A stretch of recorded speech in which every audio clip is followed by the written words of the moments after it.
Turning to public transportation now, Metro Transit Police are urging people to never cross the Metro rail tracks. Earlier this evening, we got video showing a person jumping onto the tracks and over those dangerous electrified rails to get to the opposite side of the platform. We wish this was the only incident, but it's not. Metro Transit Police releasing video of someone else doing the exact same thing over the weekend. Sadly, this isn't the only dangerous trend Metro is dealing with right now. Tonight, we're also learning more about a young person who died last week after falling off the top of a moving train. This happened on the Red Line between the Brookland and Rhode Island Avenue stations. Our Casey Nolan is there live tonight with the details. Casey. So there's a lot we don't know still about this really tragic case. There is something people are calling subway surfing that killed a young person in New York, and now Metro has confirmed that this child died falling off the top of one of its trains not far from here in Northeast.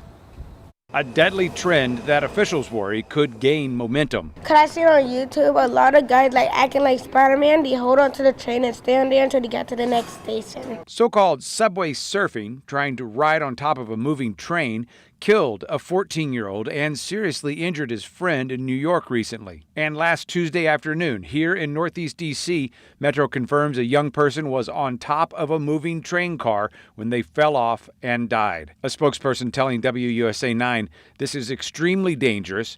Don't do it. You could get arrested, and unfortunately, as recently happened, it could cost you your life." But we have seen injuries in the hospital for some of these social media trends, and some of them are devastating injuries. Children's National Pediatrician Dr. Gabrina Dixon says young people are most susceptible to these daredevil stunts. They're still children and their brains are still developing. They really think that nothing will happen. But it's not just kids risking their lives around trains. Monday, Metro released more video of someone trying to cross the tracks, coming within inches of the deadly electrified rails.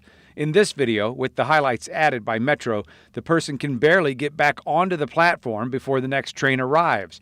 And in the other instance, the train has to stop short to avoid hitting the person on the tracks.